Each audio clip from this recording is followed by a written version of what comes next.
All right, welcome to the KYCA PM show. Thanks for joining us here on the News 1490 on this beautiful, crisp Tuesday afternoon. Hope you're having a great day out there. Jason Zinzilieta with you here on the News 1490. And I'm telling you what, it is cold out there. It is. How cold is it, Jason? Well, I tell you what, it's so cold. You know what we said back east is it's so hot out there that a dog was chasing a cat and they were both walking. But it's so cold out there, I think the dog and the cat are frozen to the ground. So, Scotty, real quick, if you've got your weather forecast ready to go, could we take a look and see what we've got here? You go ahead and get your ears on, and we'll get this rolling. So, I haven't seen the latest forecast for the next few days. Have you got it there? I certainly do. Okay, what do we got? Near normal temperatures are expected through Friday before colder weather arrives for the weekend and will carry over into early next week. We've got weak storm systems bringing slight chances for snow showers late Thursday night into Friday, and again over the weekend and into early next week. All right. Well, I'll tell you what. You really want the scary part of all this, folks. You really want the scary part. It is this cold outside, and in the morning there is no frost on the windows. There is no frost anywhere. It is dry. And I guess we just have a very slight chance of storms coming up. How cold is it supposed to get out in Prescott tonight? It's a low tonight of 14. Ooh, man. Okay, I know it's supposed to warm up a little bit later this week, but my gosh. Folks, I've been out early enough to let the dog out on this, and the dog looks at me like, you're kidding, right? Really? It's one of those things. Although she's a great peer. She loves the cold. So even so, it gets just a little too much for her, I think. So anyway, thanks, Scotty. Appreciate it very much, and I hope that we'll keep things rolling on all of that and let you know how things are going. Okay. Couple of programming notes for everyone out there, just to make sure that you keep hearing them and remembering what we need to do. Because, folks, we've got a lot of radio stations here and we got a lot of stuff to cover. Real fast, let's take a look at our sports schedule. And I want to bring that up for you real quick because between KNOT and KYCA, we got a lot coming up. Okay. Next sporting event is tonight at 4:30, not too long from now on KNOT. We're going to have some college basketball for you as the Fighting Illini in Illinois take on Indiana. That's going to be a big Big Ten showdown there, and that's at 4:45 this afternoon on KNOT 1450 AM. On Wednesday evening, the number one Prescott Badgers. The rankings came out this afternoon, the first rankings of the year. The Prescott Badgers are number one in the Class 4A basketball. The girls' Badgers, the Lady Badgers, are number 6 in the state in the rankings right now.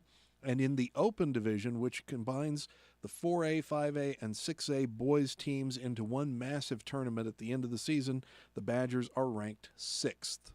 They are, of course, the highest 4A team, and they are right behind a couple of 6A and 5A teams in the rankings right there for the open division.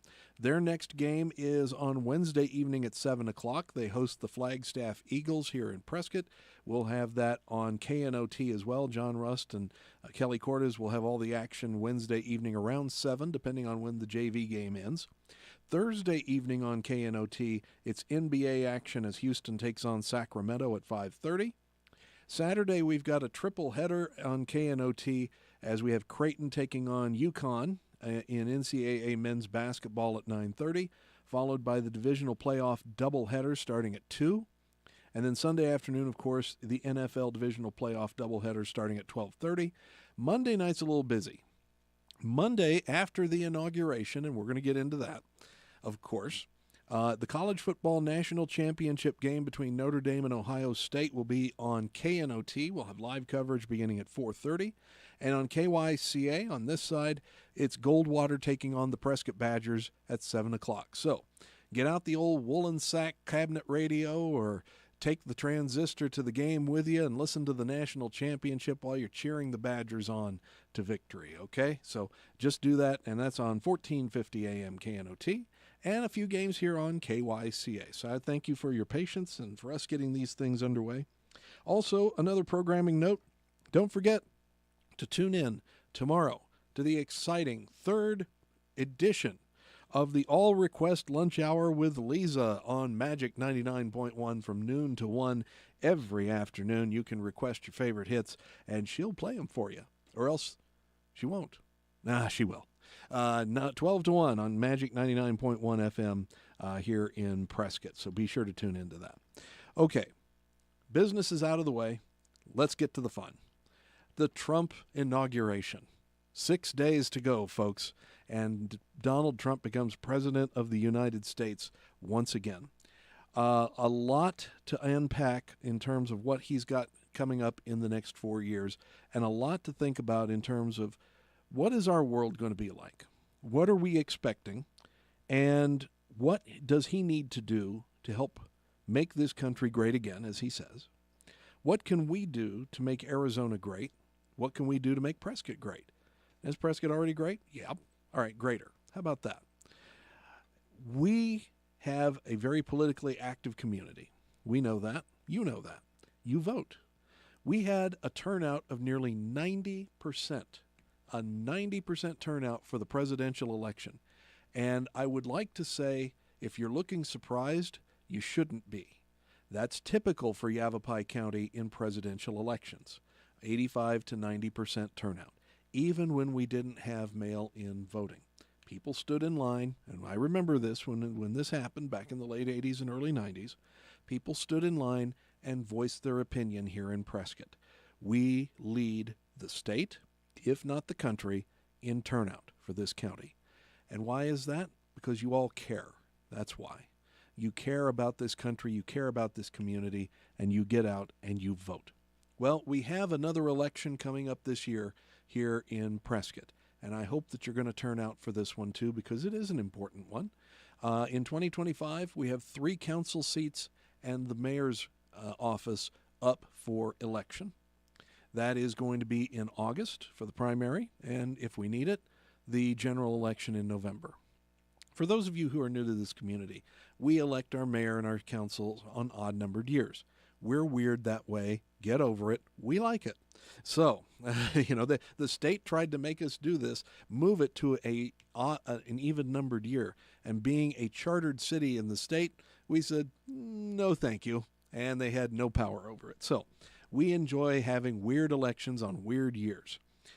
So far, as I understand from the city, as of Friday, 3 candidates have stated an intention to run. Now, I believe there is only one candidate for the 3 council seats right now that stated an intention. I believe her name is Mary Fredrickson. Don't quote me on that. I think that is her name. And, of course, it's public record. But it's just the beginning. These people can state an intention to run. They don't have to pull packets. They don't have to turn packets back in. It's entirely within their right to run or not to run. This is just an initial step. There are, however, 2 candidates already who have pulled packets for the race for mayor. They would be current City Councilman Brandon Montoya and current City Councilwoman Kathy Rusing. Now, here's an interesting little twist that they told me about. Brandon Montoya would be running, and we're just assuming that both of these candidates will be turning in their packets and running for mayor. If this happens, they both turn in packets. Brandon Montoya, who is facing the end of his 4-year term this year, he is ending his term no matter what, he would not have to leave the council to run for mayor. However, with Kathy Rusing being in the middle of her 4-year term, this is her 2nd term on the council, being at 2 years into her 2nd term, she would have to resign from the council once she turns her packet in before the April deadline. And so that means that if she decides to do this, she would be running for mayor, not on the council, and the council would have to pick a successor to her seat to serve out the remaining 2 years, because it would be too late to call for a 4th election or a special election this year. So I imagine that the council will have to appoint someone to the council to serve out the rest of Ms. Rusing's term in office. So this opens up a very interesting thought. I mean, we're in an election year. We may have to make an appointment to the council, number one. And number two, we are seeing a serious lack of candidates going on for the city council particularly. There have been some years when we have the exact number of people running that should fill the seats. It does happen. Most years we have a plethora of candidates. We have at least 2 candidates for every seat, with the exception of sometimes we have the mayor simply running for re-election like Phil Good did in the last election, and he was unopposed. Folks, there's nobody running for council, at least at this point. Now, there's plenty of time to go down and talk to the city clerk and sign up to run. And that's well within your right to do so, or not to do so for that matter. But we have not yet faced a thing where we do not have enough candidates running to fill the seats. Not that I can remember anyway. And so it just opens up an interesting question. What's going on and why is this happening? We are a politically active community. We know this. We have the biggest Republican women's organization in the entire country. Not per capita, period, overall. We know we are an active community here, and we have a ton of people who care about this community and care about what is going to happen. Whether you're pro-growth or anti-growth, or you don't know what you want or whatever, you're worried about water, you're worried about fire safety, you're worried about first responders and Prop 478, it doesn't matter.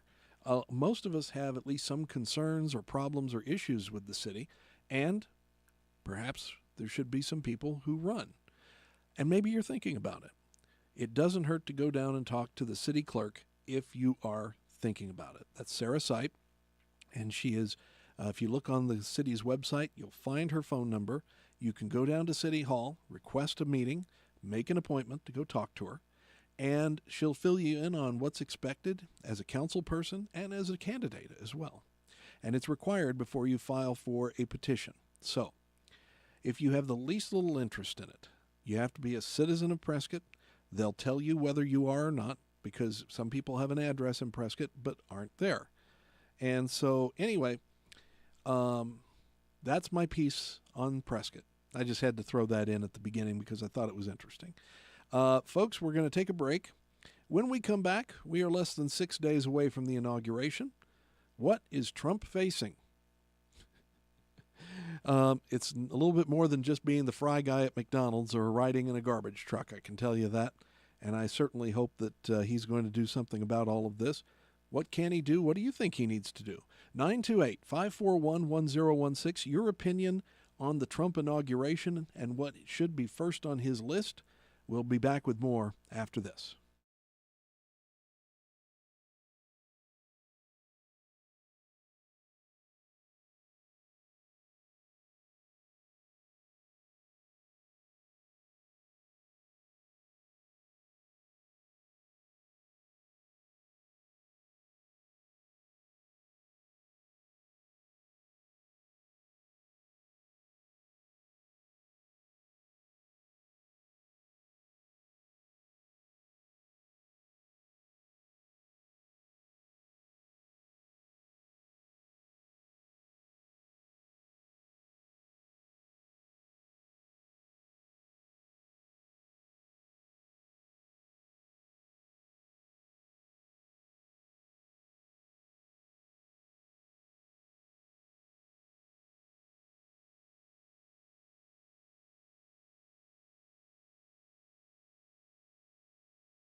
Hey, we're back here on KYCA PM. 928-541-1016 is our phone number.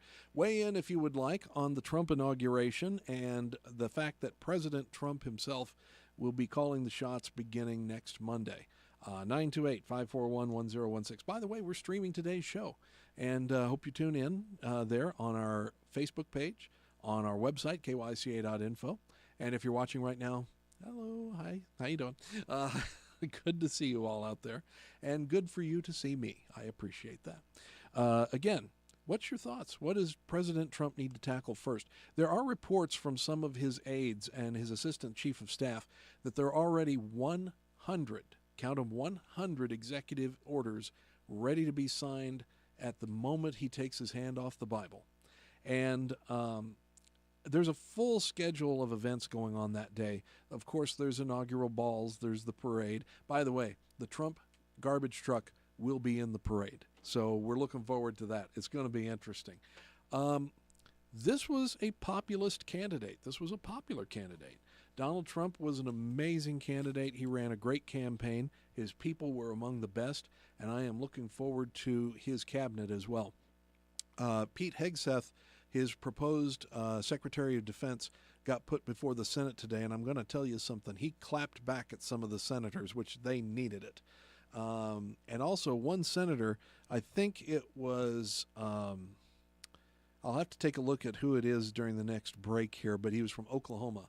He basically looked at all of his fellow senators and took them to task on, you're worried about Pete's past, where he allegedly was drinking or had improper relationships or what have you.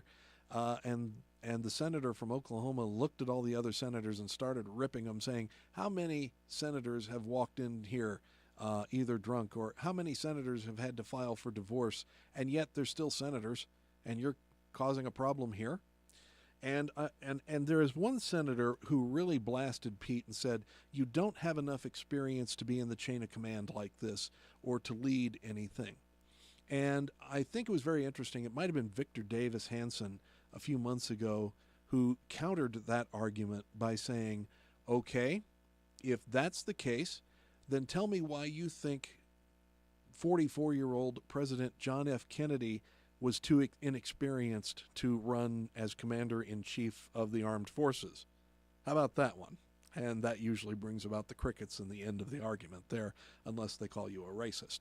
So, I don't know why they would, but that's just how it goes when you're dealing with leftists. So, taking a look seriously at what's coming up, there are several things that President Trump is going to have to deal with.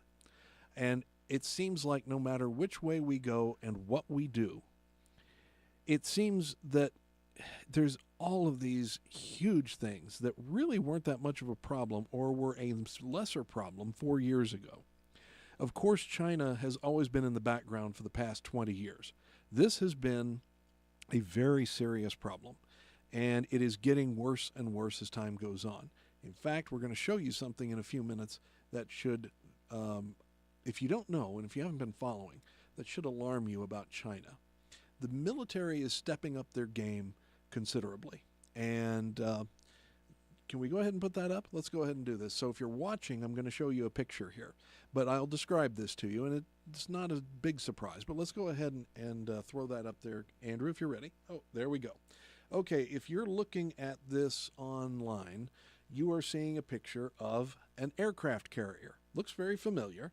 Except this is China's brand new aircraft carrier, which was out for sea trials earlier this year. This is the third carrier that has been built by China, and this is the first flat top. Now, the first two were ski jump carriers. The first one was a purchase from Russia of an old carrier that they refurbished.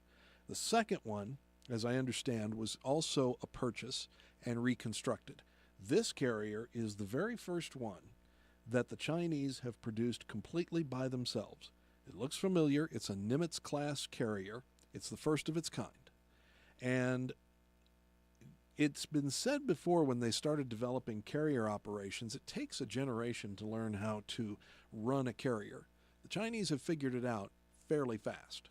And you can bet this thing is going to go to sea pretty soon. It is in sea trials. They haven't even christened it yet. It is called the Fujian, Fujian.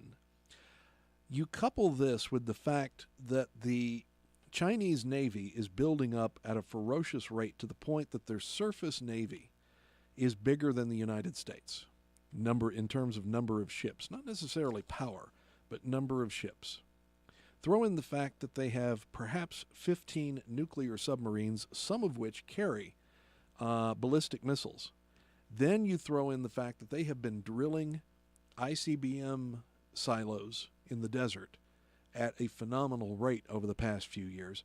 They believe, intelligence believes, that they have approximately 440 nuclear warheads in China. Is that enough? Yeah, I think that's enough. But, of course, more is better, as I'm sure that we all know.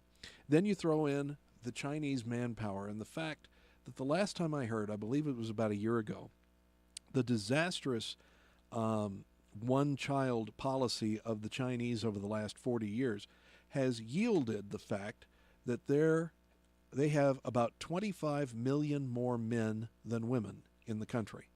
Now, I don't know the exact number, but that's the number that I've heard thrown around.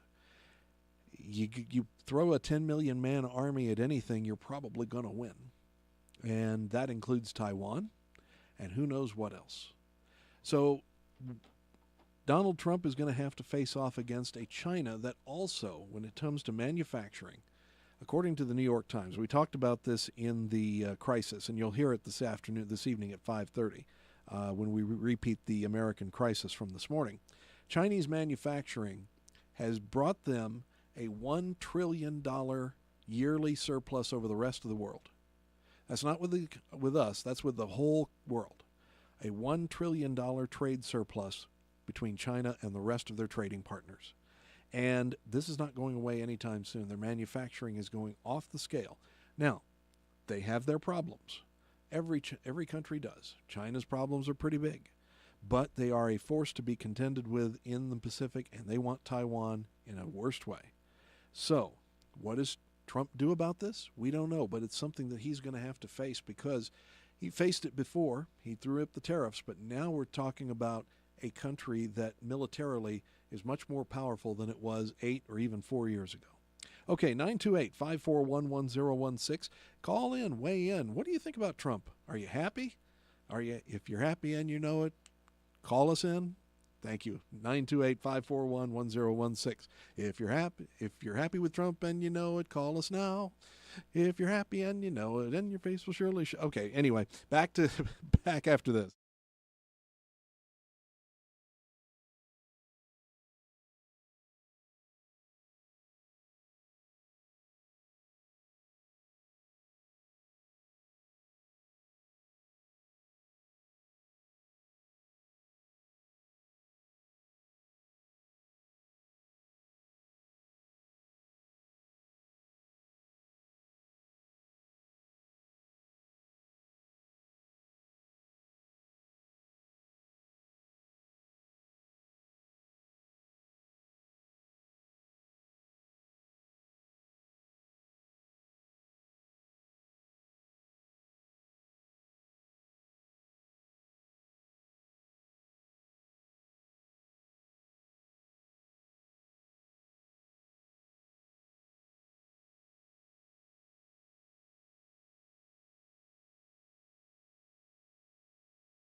And we're back on KYCAP. Oh, hi, folks. I'm sorry. I was just going over my phone here.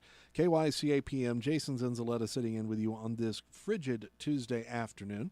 Hope you're having a wonderful day out there. Give us a call, 928-541-1016. How much do you love Donald Trump, and are you happy about him being here, and what are you hoping for the next 4 years? Are you optimistic? And if you're pessimistic, you go to the front of the line. You can call in too, 928-541-1016. Some of the other things that, of course, he's going to have to be dealing with is the border.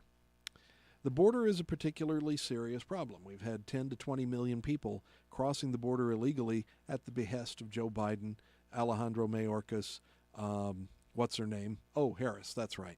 And the rest of the group out at the White House, a bunch of open border zealots that they are. This is a tough one. And I think a lot of people who don't like Trump have misconstrued the fact that they think that on day one, the military is going to come in, start sweeping the country, start raiding businesses and all this other stuff, and start, catapulting people over the border wall or whatever. I have no idea.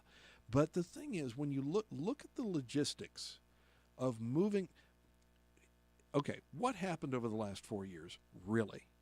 We had perhaps 10 to 15 million, maybe 20 million, cross the border over a 4-year period. Now, this was a fairly easy thing when it comes right down to it. You simply walk across. Now, you do have to try and evade the Border Patrol, or you get caught and you get paroled into the country. And these people have been moved all over the country. The fact that Governor Abbott and Governor Ducey here in Arizona moved some people into New York and Chicago and Denver and bust a few people here and there, it is a drop in the bucket compared to the number of people that the Biden administration flew in the dead of night and didn't admit it and spread them out across the country. How do you get 20 million people back across the border? It doesn't happen overnight. It may not even happen during the next 4 years. But what happens? The first thing you do is look at everybody that is in jail right now that is an illegal or is under a deportation order. I believe there's about 1.5 million illegals who are under a deportation order right now, which means they should already be gone. Now you have to find those people and move them across the border. This is not an easy thing. This will take time. It will take effort. You cannot just snap your fingers and say, I want to create 1,000 new Border Patrol agents. You have to hire people, train people, and get them back on the job. Even the ones who are retired or furloughed that might be invited back, it will not be 1,000. It won't even be close. And so this effort is going to take time. And I think, personally, if Donald Trump manages to get 2.5 to 3 million across the border in the first few years, I would say that is a gargantuan effort and should be commended. You have to build facilities. You have to make sure that they're going to get across the border safely. You have to make sure, or they're going to go back to their country of origin. How many Chinese illegals are there that made it across the border who are of military age and single? Thousands. How many others from other countries who don't like us? Thousands. Tens of thousands. There are a ton of people like this. And you can bet not every single illegal from Central and North America or Mexico or wherever is going to be a migrant worker and is going to go work in the fields. Most of them don't. So what we think we see is that Donald Trump's going to put the stay in Mexico order back in place. He's going to continue building the border wall. He's going to make sure that that wall gets finished. We're going to start the deportation effort on those 1.5 million who have a deportation order already in place. And by the time we get done with that, there's going to be another 1 million with a deportation order, and they have to go back across. By the time you get down to the end of 4 years, you may have moved some of them across the border, but you're not going to move all of them. And I'm hoping by that time that there's going to be something in place that's going to be a much fairer system for the migrant workers that want to come over and live here for a few months and work in California and elsewhere, and then go back across the border as they have done for generations. and that we have a good, equitable system to take care of those people who do want to come into this country, who do want to work, and they don't want to take advantage of our taxpayer system here. And I think those people are to be commended as well. And there should be some sort of system beyond the green cards that will allow them to do that, because they're not here for citizenship. They're here to work and make money and send it home to their families. Great. Good for them. But the vast majority of those who have made it across in the last 4 years seem to be of other elements, and they need to go. And that is going to be an enormous effort. It's going to cost a lot of money. But hey, we spent $200 billion in the Ukraine. I'm sure that we can spare a few billion to make sure that some people who don't need to be here go elsewhere. That's my thought on that. Okay, yeah, day one. We'll see what happens. I mean, we're looking forward to it. 6 days and counting. All right, we're going to take our next break here on KYCA. 928-541-1016. There's more to talk about, including how does this affect us? Arizona, Prescott, everything where Trump is concerned. And we'll talk more about what's coming up in the next few days, weeks, months, and years. But all that after this.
All right, we're back here on KYCA PM 928-541-1016.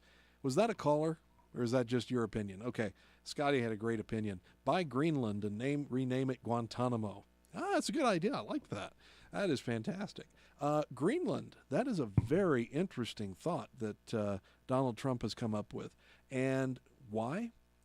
Militarily, it is strategic in terms of the number of natural resources and other things that can be exploited there safely and effectively. That is huge for us right there. It is strategic militarily, but also you've got the people there. I mean, it takes almost nothing except their approval to become a protectorate or a territory of the United States. Now, Denmark is standing in the way, and the Danes have said, "Oh, no, no, no, we're not giving up on this. No, no, no, you can't have Greenland." And then the Prime Minister of Greenland came out and said, "No, wait a minute. You know, I think maybe we might have a say in this, because the people in Greenland under the Danes are not allowed to exploit some parts of their country, a lot of their country, as a matter of fact. The Danes have locked it up. It's their territory." And so now, apparently, last I heard last night, the Danish Prime Minister has invited Donald Trump for talks. Amazing. Amazing how things happen. Then you talk about Canada, our 51st state. No, no, no, no. Is it really going to happen? I seriously doubt that. But there has been talk in the past that Quebec wants to break away. This is something that's happened several times in the past. I even think it made it to a referendum about 25 years ago, same as Scotland did with Great Britain. They didn't quite get the votes. That may change. And I have always heard that if Quebec splits off, that basically splits Canada into two territories when it comes to geography. There's part of the country is split off from the rest because of Quebec and where it is. And that is Nova Scotia, Newfoundland, and New Brunswick. And apparently there has been, and I heard about this years ago, that there was a plan in place that if that were to happen, New Brunswick, Nova Scotia, and Newfoundland would become the 51st, 52nd, and 53rd states of the U.S. And the rest of Canada would just continue on without the rest. That may be a possibility. I'm not sure. But Canada is an interesting subject. I believe Donald Trump is just basically trying to build a closer bridge. And if his thought was, I just want to get rid of the little so-and-so Trudeau, well, he managed to do that. Trudeau has turned in his resignation. He's going to be gone within the next month or two. Then comes Panama. I can see that this is I guess you could say, a bargaining chip that Donald Trump wants to create. I seriously doubt he is going to take back the Panama Canal or do whatever. But it is a bargaining chip for us to have, hopefully, a lower amount of cost for our ships to transit the Panama Canal. It's very expensive. I believe it's $500,000 per warship when they go through the Panama Canal. And the reason for that is that Panama is not really running things. They have the canal, but it is a Chinese company that is in charge of running the canal. And I don't know about you, I think it's a good idea that maybe the United States has an interest in this, and that maybe the United States needs to be running that thing down there. Panama can claim ownership, that's fine, but we'll take care of things where the water's concerned, okay? But thank you very much for your concern, and we'll just take back what our people dug and what our people created 120 years ago. Okay, so Donald Trump has some great ideas. I'm looking forward to the first meetings of the Doge Committee. That's going to be great. Elon Musk and Vivek Ramaswamy just slashing budgets and slashing things. It's a great thing. And okay, now I got my handy dandy phone here. This is very interesting. I'm on X, what's used to be called Twitter. Senator Elizabeth Warren, Her Highness, the Native American, anyway, accidentally called Peter Hegseth General Hegseth, which I think that's appropriate. Thank you, standing white woman or something, whatever her Indian chief name is. I don't know. But anyway, that happened. There's been some protests that have shut down the proceedings a couple of times. People had to be removed. But here's some breaking news that just happened a few minutes ago, according to X. Let's see, where is it here? Okay.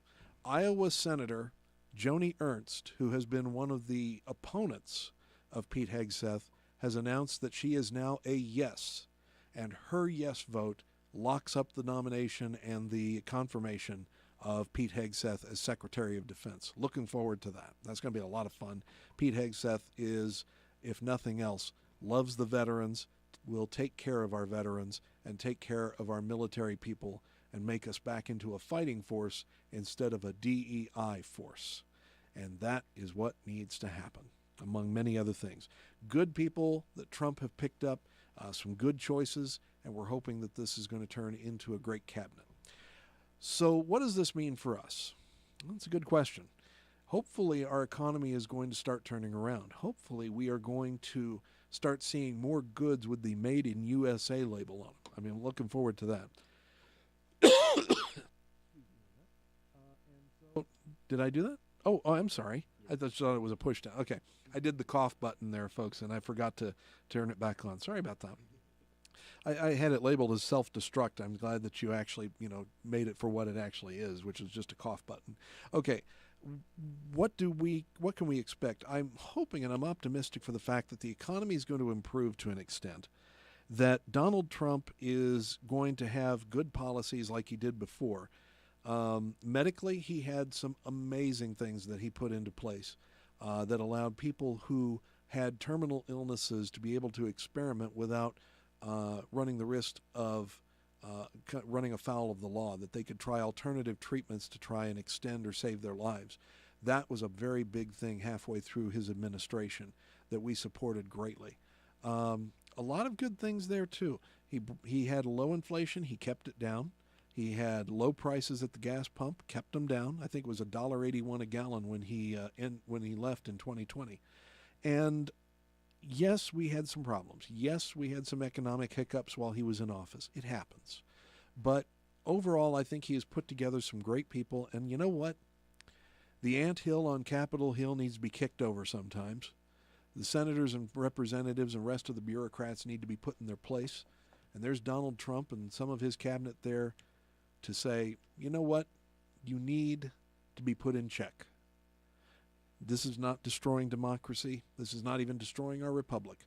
It's merely trying to get us back on track after wasting $35 trillion, or putting ourselves $35 trillion into debt.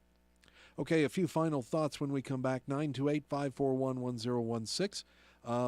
Since it's the end, I know we're going to start getting phone calls. But anyway, there we are. We'll be back with our last segment after this.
And we're back for our final segment on the KYCA PM show. Jason Zinzilieta. Hope you were having a wonderful day, that you're sitting by the fire and drinking some cocoa and watching the temperature just start to drop already. And hope you're going to stay inside tonight and have a warm night under the covers as it turns to 14 degrees. I wanted to say something really scary, but I just didn't want to do that. So 14 degrees is what we're looking at in Prescott. The higher elevations are probably going to be a little lower than that, so be prepared for that. Okay, we've got Kurt on line one. I knew somebody was going to call. Hi, Kurt. Hi there, I'll save you. Oh, you don't have to save me. I'm fine. I knew you were out there, though. Well, sure thing. What's your thoughts? I got something kind of silly to throw out there, but also observation on YouTube, the White House account. Yes. The last briefing that was about President Biden briefing about the wildfires, in 12 hours, they have received 1,748 views, and only 104 people liked it. So that is how unpopular and how everybody's ignoring this junta as they escape. Do you want to know something? I think I will kind of quote, I wouldn't say quote, but I will allude to the great Sam Steiger. Uh-huh. who I could say, I look at that number and I say, there are 104 people who have a problem out there. Yeah, Dan Bongino calls him something, but I can't repeat it. We're not going to repeat it. We'll just let Dan take care of that. But anyway, wouldn't it be funny if Trump thought he'd be a reporter at one of these press briefings and start asking them hard questions? that would be very interesting. I don't think they'd let him in.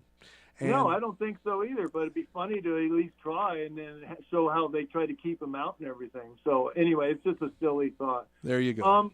One thing I have in the last days of the scorched earth policy is just like last time, Obama shoveled $300 million to the United Nations to fight climate change. So I totally expect that to happen again. Oh yeah, yeah. I mean, here's a frightening thought for everybody out there. For you, Kurt, and I want your opinion on it. Charlie Kirk posted probably about 2 weeks ago, probably the scariest post on X I think I've ever read, and a lot of people agree. He posted a very simple sentence. What would it take for Joe Biden on his final day in office to pardon 20 million illegal immigrants? Oh, wow. Yeah, no kidding. That's a scary thought right there. Well, yeah. So is he able to pardon himself? Yes, a president can pardon themselves. Nobody's ever Oh. taken that step before, but anyway. Yeah. Well, anyway, yeah, what else can they come up with to evacuate the Treasury? I'm not sure, but it should be interesting to see. Well, anyway, thanks for letting me in. Oh, you're always welcome. Thanks, Kurt. Take care. Well, you're welcome. Bye. Let's go to Mark real quick on line 2 and bring him in real fast. Mark? There you go. Hey, Mark. How you doing? Okay, how are you? Good. What's up? Just two quick comments. One is I think the national debt is closer to 36 trillion. You're probably A right. trillion here, a trillion there. Who cares? Pretty soon you're talking about money. Yep. Who cares? We can print more. There you go. Oh, there you go. And the other one is the Department of Government Efficiency.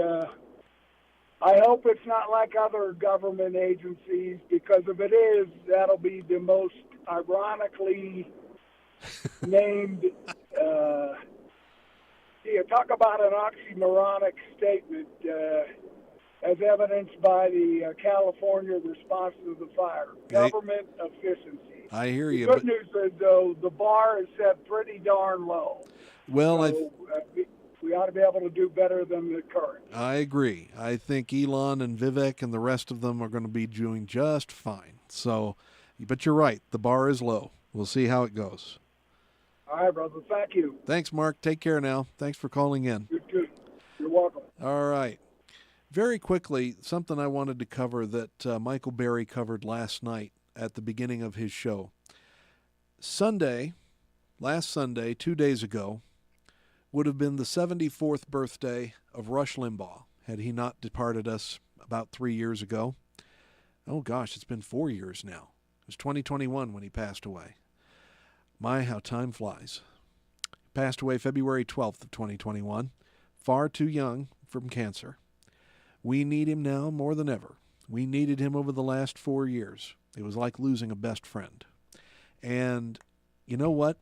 We wouldn't be here today. I wouldn't be right here talking to all of you. I'd probably be digging ditches or doing something around Prescott or elsewhere, because that man single-handedly saved AM radio. AM radio was on its way out. There was even talk about abandoning the frequency altogether and just allowing FM on the air. And then along came Rush Limbaugh, where nobody ever before had had more than 600 stations in their network. Rush Limbaugh started in 1988, August 1st, as a matter of fact. We were one of the 56 legacy stations on his network, and one of the very, very, very few, and I mean you could probably count them on one hand, that had Rush Limbaugh on the air from day one to the day he died. Most stations had already moved on or been changed, bought out, whatever. We stayed with him for all his time on the air, and we're very proud of it. We still miss him here. And thank goodness for him and for everybody else who's carried the torch afterwards, because AM radio still exists. AM radio is still important. And if you don't believe us, Find out what happened with KNX over in Los Angeles over the last 2 weeks during the fires and how important AM radio has been to the Los Angeles area over the last few days. It has been an amazing story among many, many amazing stories. Why did it happen? Rush Limbaugh. That's why. Along with the fact that he would have been and was and still could have been an incredibly astute observer of politics and humanity. And he was one of a kind. He was a once-in-a-generation talent, and we still miss him here every single day. I know you do too. Well, bear that in mind 6 days from now as Donald Trump takes the oath of office, the man who gave Rush the Medal of Freedom, and we begin 4 years, hopefully, of the American renewal. Godspeed, folks. Take care of yourselves. We'll see you on the flip side.